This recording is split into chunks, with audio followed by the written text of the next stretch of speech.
Welcome back. Thom Hartmann here with you. Well, back in 1980, Republican strategist and Heritage Foundation co-founder Paul Weyrich famously said to a group in Dallas of Reagan activists, he was saying, what about these people who say good government? They want everybody to vote. He says, I don't want everybody to vote. Elections are never won by the majority of people and they never have been in the history of our country. In fact, quite candidly, our leverage in the elections goes up as the voting populace goes down. Well, we've got something here that's going to drive down the voting populace. You've got, a bunch of states, I believe it's 17 states, in which you essentially have to have permission to cast an absentee ballot. And in many cases, you have to have a doctor's note. It's not easy. Congress is trying to fix that so that we can all vote by mail in the November election. Jason Snead is with us. He's the executive director of the Honest Elections Project. He's a former senior policy analyst with the Heritage Foundation. The website is honestelections.org, and you can tweet him at Jason W. Snead, S-N-E-A-D, or at Honest Elections. Jason, welcome to the program. Why is it that you guys don't think that every state in the union should do what we do here in Oregon and have done successfully for a decade, vote by mail?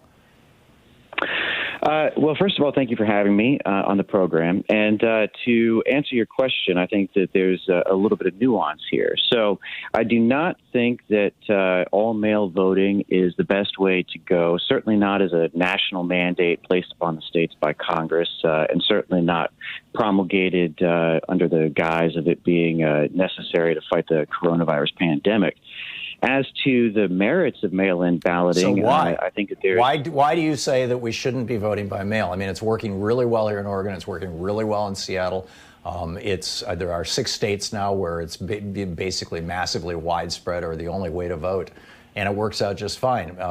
Much of Europe does this. The UK has done it for years. Mm-hmm. Why would you be opposed to more people voting? We've seen the highest voter participation rates in the history of Oregon since, or at least the recent history of Oregon, since we instituted vote by mail.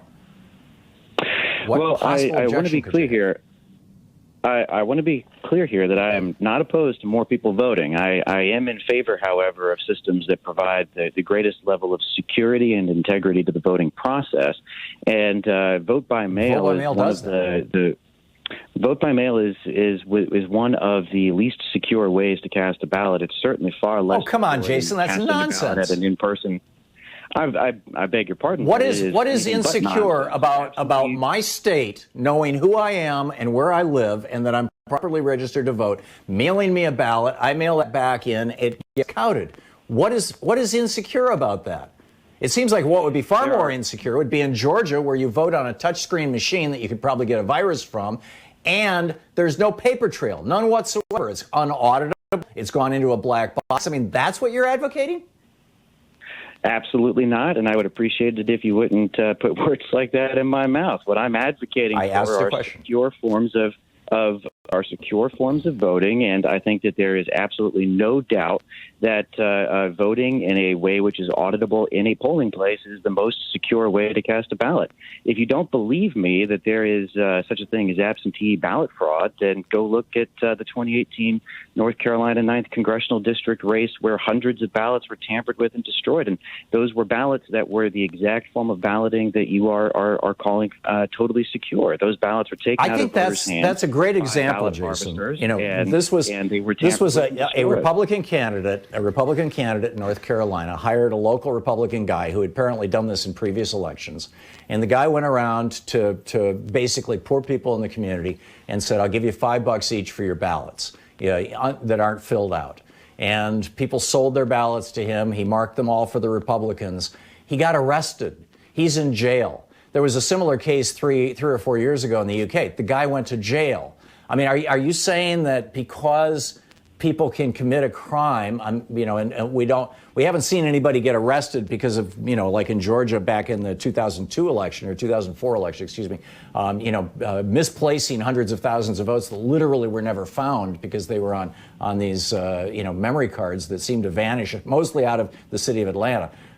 They haven't gone to jail. But are you saying that just because somebody committed a crime around vote by mail and then got arrested for it, which would, I would think, make voting by mail even more secure, because the whole country learned, hey, you tamper with these things, you go to prison.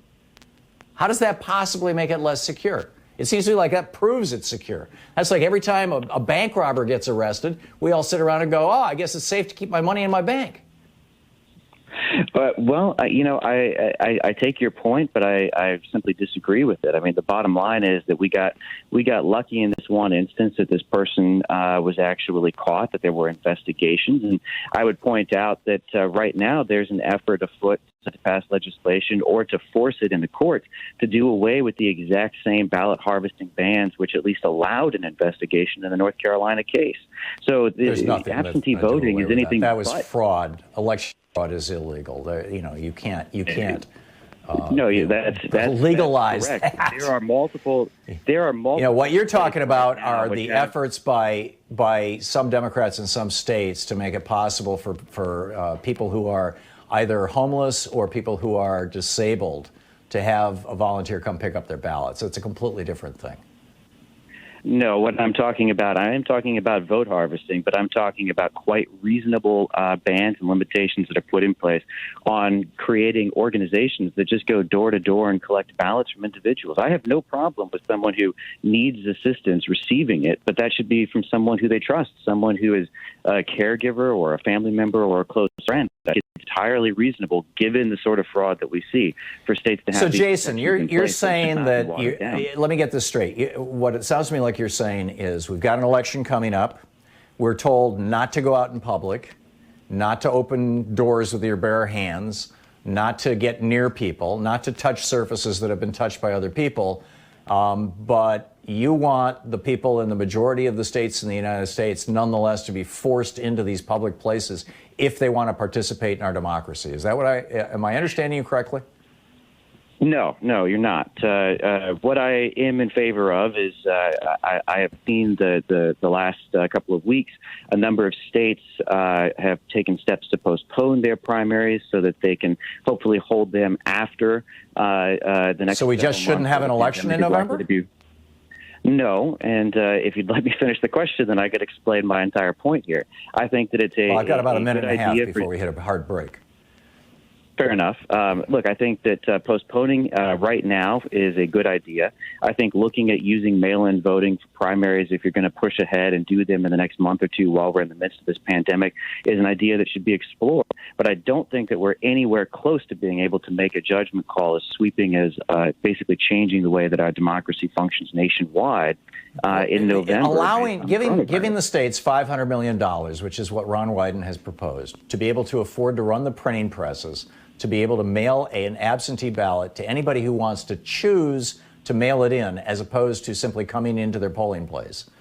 I don't see how that's like fundamentally changing American democracy. That is simply making it easier for people to vote in those states that try to make it hard to vote. Again, the mischaracterizations about states that have additional protections for the integrity that they're trying to make it somehow harder to vote, and that's the sole reason here, is completely incorrect. And as for changing the structure of our democracy, these rules and procedures ought to be put in place at the state level. I have no problem with your state or any other state considering this, and if they choose to go down that pathway, then that's their decision. I do have a problem with Congress forcing it, and particularly forcing it months ahead of an election. They're not forcing it. They're offering to pay for it.